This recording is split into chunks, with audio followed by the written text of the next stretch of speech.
linha dos exercícios para o trabalho milagreiro de nota que ocorrerá amanhã, é isso? Questões bem triviais ali sobre energias. Vamos lembrar rapidamente, toda a ideia de energia deriva do trabalho de uma força. Trabalho de uma força. Na verdade, o trabalho de uma força é justamente isso. Mede a energia que uma força entrega ou retira de um corpo. O trabalho pode ser motor ou resistente, depende do ângulo entre a força e o deslocamento. Para ângulos entre 0 e 90 graus, o trabalho é motor. Para ângulos entre 90 e 180, o trabalho é resistente. Embora seja uma revisão idiota, estou falando de uma maneira que é como nunca falei sobre a classificação do trabalho. Mas o problema da fórmula, trabalho igual a força vezes deslocamento vezes cosseno do ângulo, é que ela só serve para forças constantes, forças variáveis, essa fórmula falha. Aí a gente tem que esboçar o gráfico da função força versus posição e calcular a área do gráfico, abaixo do gráfico, para calcular o trabalho. A partir desta fórmula do trabalho e das leis de Newton, da ideia de velocidade média e aceleração, nós deduzimos que a energia cinética é mv² sobre 2, a energia da velocidade. Deduzimos a partir do trabalho da força-peso que a energia potencial gravitacional é mgh. É ou não é? Foi ou não foi? Só isso, né? E aí eu fiz questões toscas para a gente se divertir, poder fazer o trabalhinho. Questão 2. Um carro de 800 kg. Cara, assim, ó, vou te falar, o ideal para ficar ninja mutante é assim, anotar tudo. Possui velocidade de 72 km por hora. Você tá com o cacuete de usar os convencional. Obrigado. Falei. Deixar de escrever errado. Muito obrigado. Velocidade de 72 km por hora. Se o cara tá com o cacuete, ele já divide por 3,6 e copia 20 metros por segundo ao sistema internacional. Em 10 segundos isso aconteceu. O carro estava parado, então se quiser anotar que V0 é 0 também não tem problema nenhum. Em 10 segundos ele atinge 20 metros por segundo. Determine a energia cinética que o carro adquiriu. Energia cinética é mv² sobre 2. A massa do carro 800, fica à vontade. A velocidade 20² sobre 2. 800 por 2 é 400, 20 vezes 20 é 400, 4 vezes 4 é 16, 4 zeros. 160 mil joules. Tranquila a questão. Os 10 segundos incomodou bastante gente, não se esqueçam, é muito comum no vestibular o cara dar informações que não precisam ser usadas. Mas o legal dessa informação é que eu posso acrescentar um conhecimentozinho a mais aqui em nossas vidas. Potência. Potência, na verdade, é uma grandeza física definida como a variação da energia sobre a variação do tempo.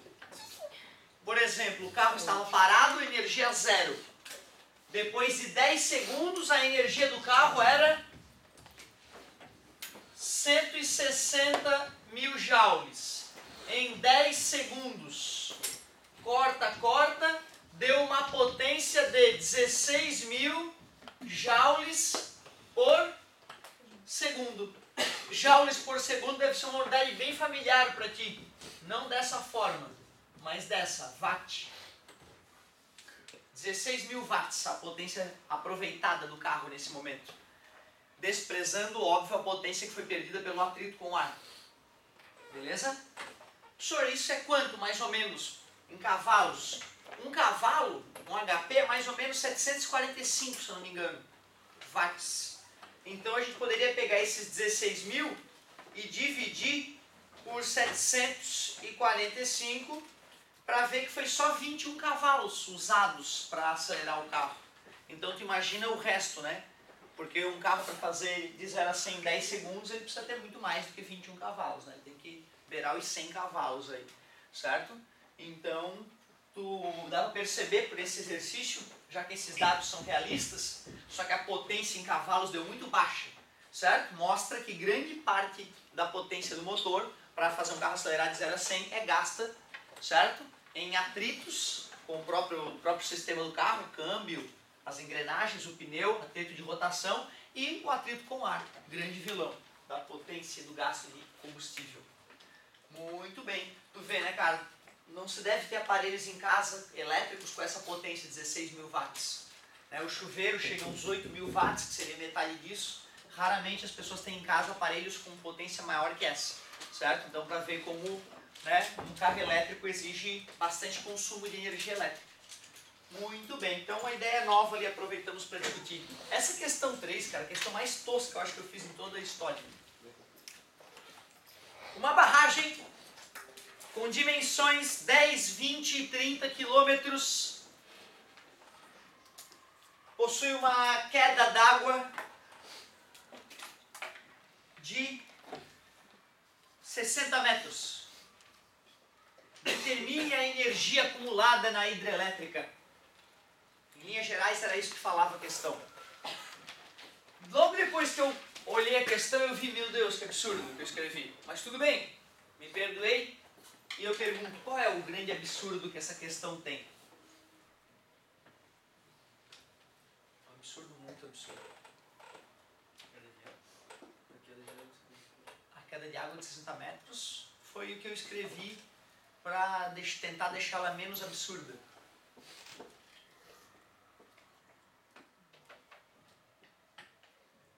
Tem duas coisas que poderia reclamar nessa questão. Duas coisas absurdas. Vou ler de novo a questão. O tamanho da barragem está com um problema grave. O tamanho da barragem está com um problema grave. Não, não é o problema. O problema não é 30 km, nem 20, nem 10. O problema são os três juntos. 10, 20 e 30. Qual é a altura então da barragem? Para ser menos absurdo. 10 km de altura. Pode? Não. Outra, para que eu falei o tamanho da queda d'água? Só porque depois eu olhei, meu Deus, 10 km. A galera vai desconfiar essa queda de 10 km. Eu vou botar uma queda d'água, entendeu? Aí assim, a barragem tem 10 km. Eu vou lá e furo aqui embaixo para perder. Não vai perder, mas né, o furo é sempre no fundo da barragem. Mas, né, para que eu vou furar só 60 metros lá em cima, na verdade, né? Certo? Então não faz sentido. Os 10 km é um absurdo. Os 10 km é um grande absurdo. Na outra turma eu botei só 1 km. Mesmo assim é absurdo. Para uma barragem. Certo? Por isso que as quedas d'água aí tem, né, na prática, 100 metros. Isso já é fantástico quando tem 100 metrinhos. Beleza? Certo? Então tinha uma coisa absurda. Porém, a gente tinha feito uma questão dessa de tsunami, certo? Em que o oceano tinha 2 km de profundidade. Certo? Para tu ver, o oceano com 2 km dá para achar até 5, né? Agora uma barragem, nem que a gente usasse o Everest, né, como apoio. Então, galerinha, tu vê, né? A questão era tosca do ponto de vista dos dados, não era realista como a outra questão, mas dava de resolver. Porque a energia acumulada numa hidrelétrica é do tipo potencial gravitacional. Se nós soubermos a densidade da água, que é massa sobre volume, conhecendo o volume de água acumulado, e como eu falei que era um paralelepípedo, lado vezes lado vezes lado, a gente vai calcular o volume. A densidade da água é um valor famoso, que até ano que vem tu vai ter que estar lá decorando, 1000 kg por metro cúbico. Eu vou achar a massa de água. O perigo é calcular esse volume, né, cara? Porque eu dei as dimensões em quilômetros, e essa grandeza aqui, a densidade está em quilograma por metro cúbico. Então, de repente, para quem tem problema de unidade, já deveria pensar em 10 mil metros vezes... Ou assim, né, para não ficar tão absurdo. Ah, mas dane-se, deixa absurdo mesmo. 20 mil metros e 30 mil metros. Então, já passei cada aresta em quilômetros para metros. Falta a nossa altura. Vamos fazer uma altura absurda de 20 mil.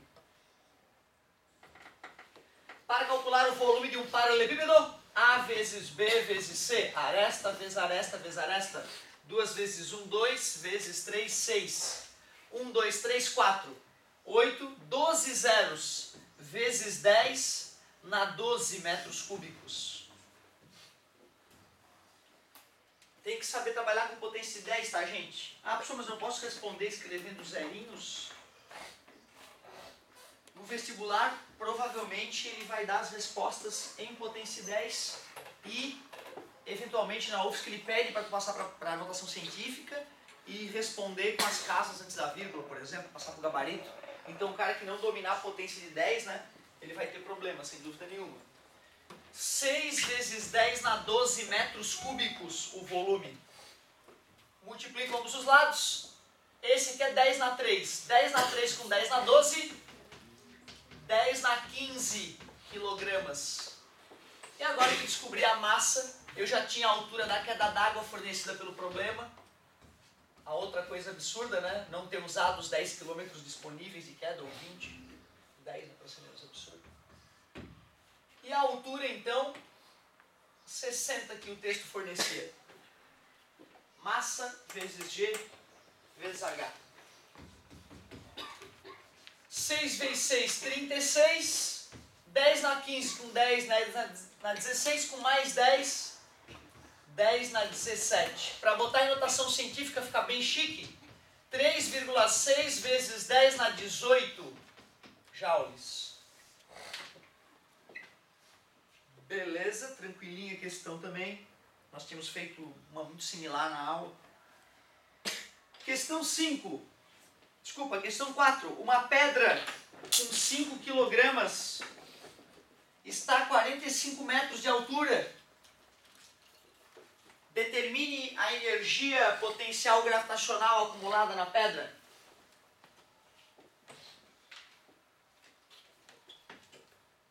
Bom, essa questão não pode ser mais tosca. Eu fiz ela, na verdade, para que a gente pudesse fazer a quinta questão e raciocinar um pouquinho, aprender um pouquinho sozinho. Então a questão 4 falou que tinha uma pedrinha, deu a massa da pedrinha, 5 quilogramas. Disse que ela estava numa altura de 45 metros e pediu a energia potencial gravitacional. Não pode ser mais simples, porque é igual à questão anterior, só que os dados foram todos explicitados, sem sacanagem, sem pegadinha. 5 vezes 5, 25 vai 2, 20 mais 2, 22, 2.250 joules de energia a pedrinha tem. Só que a questão 5 falava, a pedra da questão anterior cai. Pedia a velocidade que ela atingia o chão, considerando que toda a energia se transformou em energia. De certa forma eu estou falando assim, ó, despreze o atrito. Certo? Eu estou garantindo que toda a energia potencial gravitacional vai se transformar em cinética, eu estou falando despreze o atrito. Então, já que o problema anterior me garantiu que a energia cinética vai ser igual à energia potencial gravitacional, a energia cinética é mv ao quadrado sobre 2. Energia potencial gravitacional, mgh, mas eu já calculei. Concordam? A massa da pedrinha é 5, a energia é 2,250. Passa multiplicando, passa dividindo. 4.500 sobre 5. V ao quadrado igual 900. V igual a raiz de 900. V igual a 30 metros por segundo. Não custa lembrar que aqui teria mais ou menos, né? Está desprezando o sinal aí. Quantos quilômetros por hora?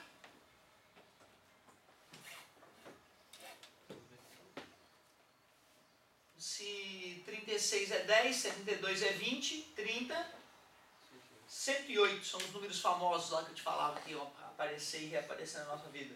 108 por hora a pedrinha bateu na cabeça do cara, caindo de 45 metros, dispersando a resistência do ar. Por isso que é tão perigoso. Mas olha só que interessante.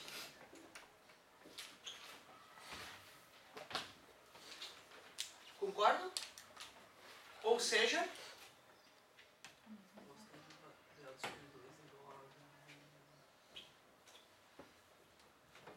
V ao quadrado sobre 2 é igual a GH. Então a velocidade com que o cara atinge o chão depende de quê? Da altura e da gravidade. Não depende da... O que contraria, né, a nossa intuição. Certo? Pode perguntar para qualquer pessoa na rua, ele vai achar que os corpos mais macios caem mais rápido, né? Então é uma ilusão que te provei já na primeira aula, né? Deixando a folha e a apostila de alguém cair no chão e amassando a folha, tirando a resistência do ar, provando que a massa de uma mesmo 1000 vezes maior que do outro caíam juntos. Quadruplicando a altura de queda, duplica, né, a velocidade com que atinge o chão, né, porque está na raiz quadrada, né? Certo? Muito bem. Aumentando 100 vezes a altura de queda, 10 vezes maior a pancada no chão. Muito bem. Show de bola. Tranquilinho, né, cara? Tu vê, cara, apesar de a gente estar vendo há pouco tempo essa matéria, não vai ter sacanagem nenhuma, vai ser muito tranquilo. Eu não cheguei a te mostrar a equação de Torricelli, não, né? Do movimento. Futuramente nós vamos ver isso. Nós vamos ver que tem outra forma de calcular essa velocidade de queda, sem usar esse conceito de energia, usando o conceito só de cinemática, velocidade de aceleração. Dá para fazer também. Nós vamos ver futuramente. Muito bem. Falei já para vocês da energia potencial elástica. Já fiz comentários sobre isso? Show de bola. Na verdade, hoje era para ser uma aula de matemática, né? Eu só corrigi isso antes porque a gente vai ter o trabalhinho amanhã, né? Concorda? Então, beleza. Vamos continuar normalmente na nossa querida matemática, já que física a gente está bem organizadinho para o trabalho.